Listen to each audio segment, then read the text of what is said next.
अब आपको बताते हैं जयपुर में कोरोना की स्थिति पिछले 5 दिनों में किस तरह से रही है। 24 अप्रैल को 36 कोरोना पॉजिटिव पाए गए, इनमें से 3 लोगों की मौत हुई। 23 अप्रैल को 16 कोरोना पॉजिटिव पाए गए, इसमें एक व्यक्ति की मौत हुई। 22 अप्रैल को 68 कोरोना पॉजिटिव लोग पाए गए और 21 अप्रैल को 72 व्यक्ति कोरोना पॉजिटिव पाए गए थे। 20 अप्रैल को 50 लोग कोरोना पॉजिटिव पाए गए थे। और आपको बता दें कि लगातार कोरोना पॉजिटिव रोगियों की संख्या बढ़ी थी, 2 दिन ज़्यादा रही थी जयपुर में। 21 अप्रैल को 72 नए कोरोना पॉजिटिव मिले थे, तो 22 को 68 और इससे 2 दिन पहले 20 अप्रैल की बात करें तो 50 कोरोना पॉजिटिव पाए गए थे। और आज की बात करें तो अब तक दोपहर में 1 कोरोना पॉजिटिव व्यक्ति ही जयपुर में पाया गया है और कल 36 कोरोना पॉजिटिव पाए गए थे। 23 तारीख को 16 लोग कोरोना पॉजिटिव पाए गए थे। तो जयपुर में कभी आंकड़ा बहुत तेज़ी से बढ़ता है, कभी बहुत तेज़ी से घटता है। तो कोरोना पॉजिटिव रोगियों को लेकर जयपुर में स्थिति कम या ज़्यादा वाली रही है।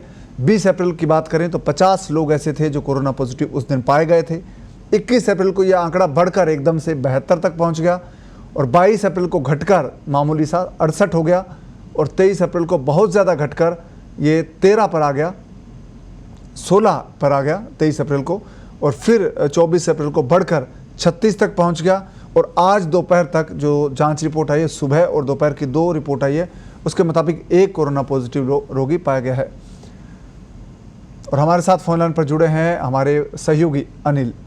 अनिल, ये जो आज जांच रिपोर्ट आई है उसमें पहले के दिनों के मुकाबले कम लोग पॉजिटिव पाए गए हैं, क्या ये माने कि कंट्रोल हुआ है या इसके पीछे क्या दूसरी वजह है कोई?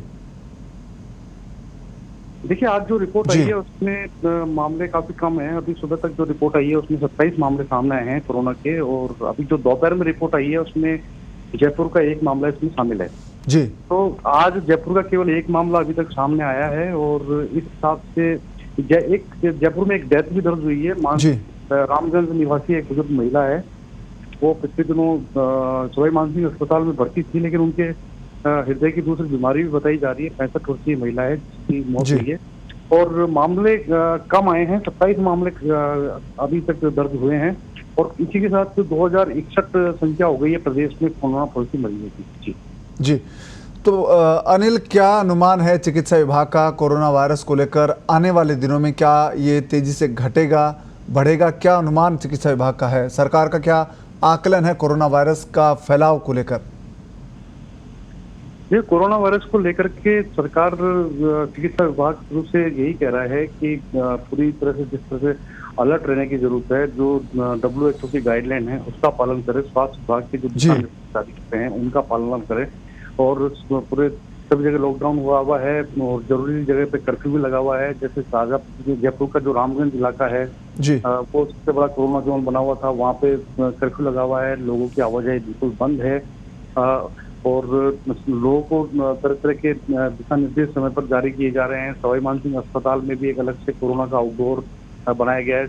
और खास बात ये भी कि सवाई मानसिंह अस्पताल में जो दूसरे आउटडोर चल रहे थे उनको भी कांवटिया अस्पताल में, सेठी कॉलोनी के अस्पताल में और एक बनीपार के अस्पताल में शिफ्ट कर दिया गया, ताकि आउटडोर वाले जो मरीज हैं उनकी भीड़ सवाई मानसिंह अस्पताल में नहीं पड़े और बिना मतलब कोई दूसरे व्यक्ति जो दूसरी बीमारी का उपचार कराने आ रहे हैं वो कोरोना जैसी बीमारी की चपेट में ना आए। जी अनिल, आज एक मामला ये भी सामने आया कि एक साधु थे जो कोरोना पॉजिटिव पाए गए हैं, इसके साथ जो दूसरे कई साधु थे उनको भी क्वारंटीन किया गया है और एक गलता गेट में भी कोरोना वायरस के फैलाव की आशंका पैदा हुई है, तो बड़ी संख्या में लोगों को क्वारंटीन किया। क्या ये माना जाए कि अब भी लापरवाही कहीं न कहीं बरती जा रही है?